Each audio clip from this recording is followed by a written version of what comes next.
여러분 안녕하세요. 윈도우 11을 제대로 이용하는 100가지 활용법. 이번 시간은 윈도우 11의 검색 기능을 알아보겠습니다. 하단 작업 표시줄에 보시면 검색이라는 입력창이 보이게 되죠. 이 작업 표시줄에 있는 검색 입력창과 윈도우 시작 버튼을 눌렀을 때 나오는 상단에 있는 검색창은 동일한 검색창이 되겠습니다. 여기 있는 검색창을 클릭을 하시게 되면 최근에 실행했던 앱과 검색했던 내용들이 나오게 되고요. 우측은 장소라든지 이슈라든지 뉴스라든지 그때그때 따라서 다른 주제들이 올라오게 됩니다. 그리고 해당 내용을 바로 코파일럿에게 물어볼 수도 있죠. 그 다음 아래쪽으로 내려보시면 여행과 관련된 내용부터 뉴스, 요리법, 여러 가지 정보들을 확인할 수 있습니다. 그 다음 검색 앱을 통해서 키워드로 검색을 하게 되면 앱이라든지 문서 또는 웹 등의 검색 결과를 한 번에 다 보여주게 됩니다. 예를 들어 사진이라고 검색을 해볼게요. 그러면 기본적으로 사진 앱을 보여주게 되고요. 그 다음 설정에 사진에 관련된 설정들을 보여주게 되고 웹 검색에 사진과 관련된 내용을 보여주고 최근 여러 번 사진도 나오게 됩니다. 그리고 상단에 보시면 여러 가지 관련 카테고리별로 검색을 할 수가 있겠죠. 여기서 앱을 누르게 되면 앱 정보만 보여주게 되고요. 문서를 누르면 문서 정보만 보여주게 됩니다. 이렇게 내가 원하는 정확한 정보를 다양하게 찾을 수 있습니다. 자, 그 다음은 특정 카테고리에서 검색을 할 경우 검색창에 일단 카테고리를 써줍니다. 예를 들어 설정 카테고리에서 찾으려고 합니다. 그러면 설정이라고 씁니다. 그 다음 콜론을 입력하고요. 검색하고자 하는 내용을 써주시면 됩니다. 화면이라고 썼습니다. 그러면 설정에서 화면에 관련된 내용만 검색을 해주게 되겠죠. 자, 이런 식으로 검색을 하면 아주 편리하고 빠르게 검색할 수 있어요. 자, 그 다음 앱에 대해서 검색을 해볼까요? 자, 앱 콜론 입력하고 PHO만 쓰면 PHO에 관련된 앱들이 전부 보이게 되죠. 자, 포토샵도 나오고요. 코렐 포토도 나오고 사진도 나오게 됩니다. 이렇게 원하는 카테고리에서 검색할 수 있는데요. 이 기능은 어디에 가장 유용하게 쓰일 수 있을까요? 자, 문서 같은 거 찾을 때 아주 유용하게 쓰일 수 있겠죠. 이 검색 기능은 검색 범위가 한정되어 있지 않고 내 컴퓨터 전체에서 검색을 해주기 때문에 내가 모르는 곳에 숨겨져 있는 파일이라도 검색을 통해서 간단하게 찾아줄 수가 있겠죠. 문서 콜론 입력하고 녹음이라고 썼습니다. 자, 그러면 내 컴퓨터에 있는 파일 중에 녹음이라는 텍스트가 들어간 파일은 다 찾아주는 거죠. 자, 데스크탑 화면에 들어있네요. 자, 이렇게 여러분이 원하는 것은 무엇이든 간단하게 찾을 수 있습니다. 자, 일일이 드라이브 열지 마시고요. 검색을 이용해서 간단하게 찾아주도록 하세요. 윈도우 11을 제대로 이용하는 100가지 활용법. 이번 시간은 윈도우 11의 가상 데스크탑을 알아보겠습니다. 컴퓨터를 이용하시다 보면 앱이나 브라우저 또는 그 외에 다양한 창들을 열어놓고 이용하실 텐데요. 이렇게 여러 개의 창들을 열어놓고 이용하다 보면 헷갈리기도 하고 뒤에 창이 가리게 되면 내용을 보기 위해서 또 창을 움직이고 정신이 없죠. 그래서 쓰지 않는 창들은 또 이렇게 닫아놓고 하시는데요. 그때마다 필요하면 다시 또 여셔야 되죠. 굉장히 불편합니다. 그래서 윈도우 11은 가상 데스크탑 기능을 지원합니다. 하단 작업 표시줄에 보시면 가상 데스크탑이 있습니다. 여기에 마우스를 얹으면 새 데스크톱이라고 나오죠. 여기에서 새로운 데스크톱을 만들고 그 데스크톱마다 다른 앱, 다른 브라우저를 열어놓을 수 있습니다. 데스크톱에 마우스를 얹으시고 여기에서 플러스를 누릅니다. 그러면 바탕화면이 옆으로 넘어가면서 기존에 있던 게 전부 없어졌죠? 자, 다시 가상 데스크탑에 마우스를 얹습니다. 자, 그러면 지금 데스크톱 2가 새로 생긴 거예요. 자, 1은 앞서 우리가 봤던 내용이었죠? 자, 그 다음 하단 작업 표시줄에서 가상 데스크탑에 마우스를 얹게 되면 지금 현재 제가 위치하고 있는 데스크톱 일부분이 밝은 컬러로 되어 있죠? 이 밝은 컬러로 된 곳이 제가 현재 위치하고 있는 곳이고요. 그 다음 여기는 데스크톱 2입니다. 지금 여기는 아무것도 실행이 되어 있지 않은 상태죠. 데스크톱 2를 눌러주시면 데스크톱 2로 이동하게 됩니다. 여기서는 하단에 보셔도 포토샵이라든지 네이버 웨일 브라우저가 실행이 되어 있지 않습니다. 그런데 가상 데스크톱에서 데스크톱 1로 가게 되면 지금은 어때요? 네이버 웨일도 실행되어 있고 포토샵도 실행되어 있고 그 다음 메모장도 실행되어 있는 상태죠. 자, 이렇게 가상 데스크톱을 만들고 각각의 데스크톱 화면마다 내가 원하는 앱을 따로 실행을 해놓고 그 앱을 이용할 때는 해당 데스크톱 화면으로 넘어가서 이용하시면 이렇게 바탕화면이 복잡하게 나와 있지 않아도 되겠죠. 자, 그러면 일단 여기를 닫아 줄게요. 자, 지금 여기서는 포토샵만 이용합니다. 자, 그 다음 가상 데스크톱 가셔서 데스크톱 2에서는 네이버 앱을 실행해서 검색만 할 거예요. 자, 그 다음 다시 데스크톱을 하나 더 만듭니다. 이번에는 여기서는 메모장을 실행하는 거죠. 그러면 언제든지 필요한 앱이 있으면 해당 데스크톱 화면으로 옮겨가면 됩니다. 포토샵 작업을 할 거예요. 그러면 포토샵이 있는 데스크톱 1로 가셔서 포토샵 작업을 하시다가 검색을 해야 되면 데스크톱 2로 가서 브라우저에서 검색을 하고 텍스트를 입력해야 되면 데스크톱 3에 가서 메모장에 텍스트를 입력하겠죠. 자, 이런 식으로 이용하게 되면 바탕화면을 좀 더 깔끔하게 정리해서 이용할 수가 있죠. 자, 그 다음은 데스크톱 화면의 위치를 바꿀 수도 있습니다. 포토샵과 메모장을 왔다 갔다 하면서 주로 이용해야 되는데요. 이렇게 떨어져 있으면 불편하죠. 자, 그러면 해당 데스크톱을 잡고 드래그해서 데스크톱 2 자리로 옮겨 놓습니다. 그러면 데스크톱 3이었던 메모장이 데스크톱 2로 바뀌죠. 자, 그러면 언제든지 이런 식으로 데스크톱 1과 2를 왔다 갔다 하면서 이용을 할 수가 있습니다. 하나의 컴퓨터에서 여러 개의 앱이나 브라우저를 띄워놓고 이용하시는 분들은 아주 편리하게 이용할 수 있습니다. 컴퓨터 한 대를 여러 대 같이 이용할 수 있는 거죠. 자, 이번에는 데스크톱 2와 1을 합쳐 보도록 하겠습니다. 합치는 방법은 간단해요. 그냥 닫으면 됩니다. X 눌러서 닫습니다. 그러면 데스크톱 2에 있던 메모장이 없어지는 게 아니고요. 좌측에 있는 데스크톱과 합쳐지게 됩니다. 자, 말 그대로 가상으로 분리를 해놓은 곳이기 때문에 실제로는 하나의 컴퓨터에서 실행되는 거죠.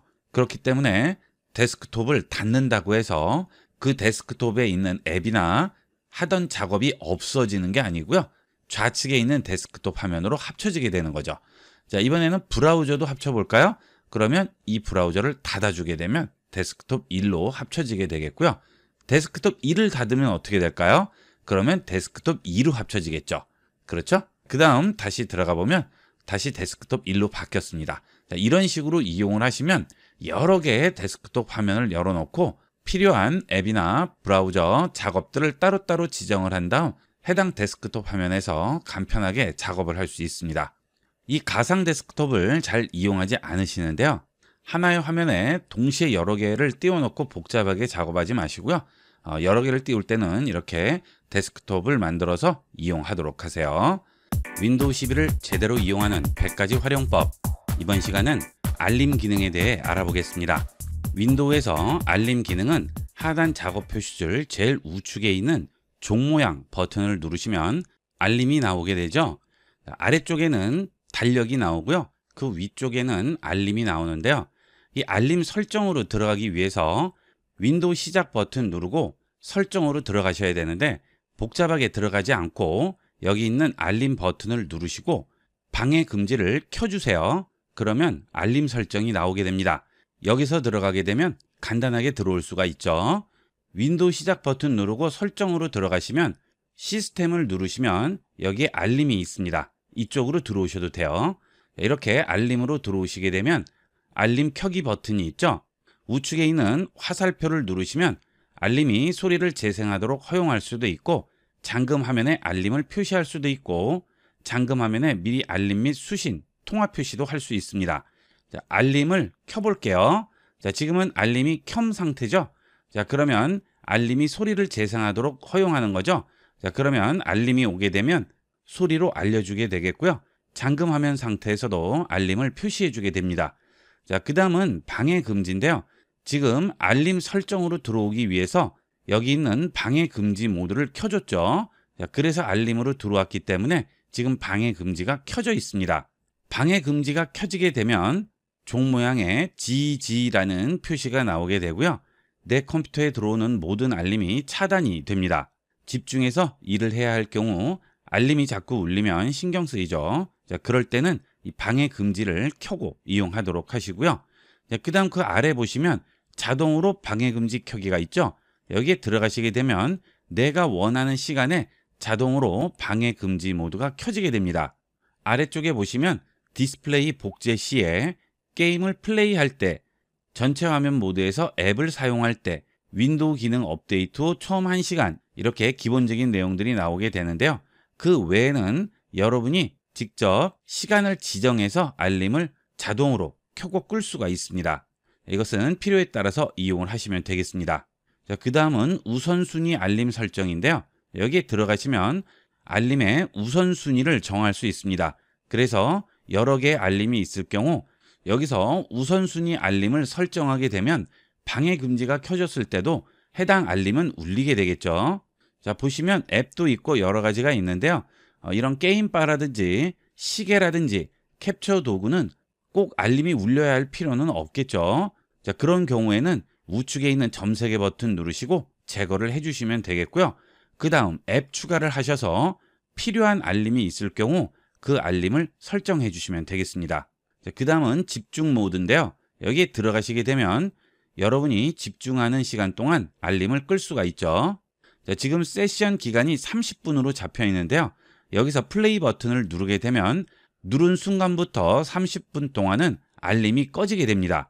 그리고 어떤 식으로 집중하게 될지 설정을 할 수가 있죠. 자, 그 다음은 컴퓨터를 이용을 하시다 보면 알림이 굉장히 많이 올 텐데요. 어떤 알림이 왔는지 여기에 들어오시면 전부 확인을 할 수가 있습니다. 자, 가장 최근에 온 알림부터 순서대로 보여주게 되는데요. 여기서 필요 없는 알림은 꺼주시면 되겠죠. 자, 뉴스 같은 것들은 필요 없습니다. 그러면 꺼주시면 되겠고요.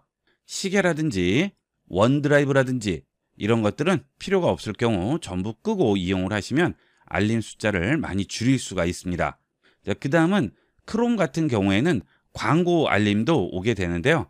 이때 크롬 알림을 꺼주시면 크롬에서 오는 광고는 전부 차단이 되겠죠. 자, 그 다음 알림이 많이 왔을 경우 알림을 지우는 방법은 작업 표시줄 하단 종 모양 버튼 누르시고요.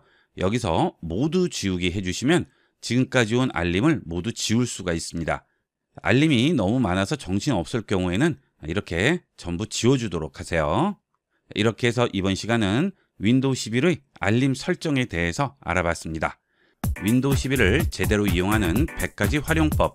이번 시간은 윈도우 11의 모바일 핫스팟 기능을 이용을 해서 여러분의 컴퓨터를 공유기같이 활용하는 방법을 알아보겠습니다. 하단 작업 표시줄 스피커 버튼 누르시면 모바일 핫스팟이라고 있죠. 모바일 핫스팟 마우스 우측 버튼 클릭하시고 설정으로 이동합니다. 자, 이 모바일 핫스팟을 이용하기 위해서는 기본적으로 여러분 컴퓨터에 무선 랜 카드가 설치가 되어 있어야 됩니다. 노트북 같은 경우에는 기본적으로 설치가 되어 있지만 일반 데스크탑은 설치되어 있지 않은 경우도 있죠. 일단 이런 무선 랜 카드를 설치하셔야만 이용을 할 수 있으니까 구매를 하셔서 무선 랜 카드부터 설치를 해 주셔야 돼요. 제 컴퓨터에는 무선 랜 카드가 설치되어 있기 때문에 모바일 핫스팟을 바로 이용할 수 있습니다. 자, 그 다음 내 컴퓨터는 일단 인터넷에 연결이 되어 있어야 되겠죠. 내 컴퓨터는 이더넷, 즉 랜 케이블을 통해서 인터넷에 연결되어 있는 상태고요. 이제 내 컴퓨터를 공유기 같이 활용해서 주위에 있는 다른 컴퓨터, 노트북, 스마트폰이 인터넷에 연결되게 됩니다. 이 모바일 핫스팟을 이용하게 되면 동시에 8대의 기기가 인터넷에 접속할 수 있습니다. 앞서 제가 말씀드린 모든 조건이 충족되면 이제 모바일 핫스팟을 이용을 할 수 있죠. 자, 모바일 핫스팟 켜주겠습니다. 자, 그 다음은 네트워크 속성에서 편집 버튼 누릅니다. 그 다음 여기서 네트워크 이름을 여러분이 원하는 이름으로 설정할 수 있고요. 암호도 지정할 수가 있습니다. 네트워크 이름은 ib96.com으로 했고요. 네트워크 암호는 123456778로 했습니다. 암호는 최소 8자 이상이어야 됩니다. 저장합니다. 자, 그러면 이제 윈도우에서 설정할 것은 모두 끝났습니다. 자, 이제 스마트폰에서 컴퓨터를 통해서 인터넷에 접속을 해보겠습니다. 스마트폰에서 설정 들어갑니다. 그 다음 연결 들어가세요. 그리고 와이파이로 들어갑니다. 그러면 사용 가능한 네트워크에 지금 제가 지정한 이름이 뜰 거예요. 자, ib96.com이라고 나오죠. 자, 지금 이게 바로 여기 있는 컴퓨터가 되겠습니다. 자, 선택합니다. 그러면 비밀번호 입력하라고 하죠. 앞서 컴퓨터에서 지정한 비밀번호 입력하고 연결 누릅니다. 그러면 바로 연결이 되죠. 이제 이 스마트폰은 컴퓨터를 통해서 인터넷에 연결이 된 겁니다. 자, 그 다음 이렇게 무선 랜카드가 설치된 다른 컴퓨터에서 연결을 할 때도 마찬가지가 되겠죠. 자, 그 경우는 여기 있는 스피커 버튼 누르시고 와이파이에 사용 가능 누르신 다음 해당 컴퓨터명이 여기 뜨게 되면 스마트폰과 동일하게 연결을 해주시면 되겠습니다. 자, 그러면 공유기가 없는 상황에서도 내 컴퓨터를 공유기 같이 활용할 수가 있겠습니다. 자, 급하게 인터넷에 연결할 필요가 있는 그런 상황에서는 꼭 필요한 기능이니까 잘 기억해 놓도록 하세요. 이번 시간은 여기까지 하도록 하겠습니다. 감사합니다. 컴퓨터 기초 및 스마트폰 사용법, 엑셀, 프레젠테이션, 한글 문서 작성, 오피스, 포토샵 디자인, 코딩, 프로그래밍 자격증 등을 좀 더 체계적으로 배우시기를 원하시는 분들은 영상 하단에 쇼핑몰 버튼을 클릭하시게 되면 다양한 종류의 강의 목록을 확인할 수 있고 자세히 보기 버튼을 누르시고 좀 더 자세한 강의 내용들을 살펴볼 수 있습니다. 쇼핑몰에서 강의를 주문하시게 되면 주문하신 강의 과정 전체를 이메일로 보내드립니다. 예를 들어 포토샵 2024 초보자도 쉽게 배우는 실무의 완전 활용 강좌의 경우 해당 강좌를 선택하시게 되면 과정별 핵심 주제에 대한 설명과 자막이 포함된 실제 강의 스크린샷을 자세히 살펴볼 수가 있습니다. 본 쇼핑몰에서 판매하는 강좌는 과정 전체를 보내드리기 때문에 언제든지 원하실 때 여러분 컴퓨터나 스마트폰에서 바로 열어서 공부하실 수 있습니다. 많은 이용 부탁드립니다. 감사합니다. 본 영상을 시청해주신 모든 분께 감사드립니다. 좀 더 체계적으로 컴퓨터 및 모바일 기기 사용법을 배우려면 www.ib96.com, ibcomputer교육.com을 추천드립니다. 그리고 저희 채널에 구독과 멤버십 회원으로 가입해주시면 좀 더 좋은 컨텐츠로 보답하겠습니다. 감사합니다.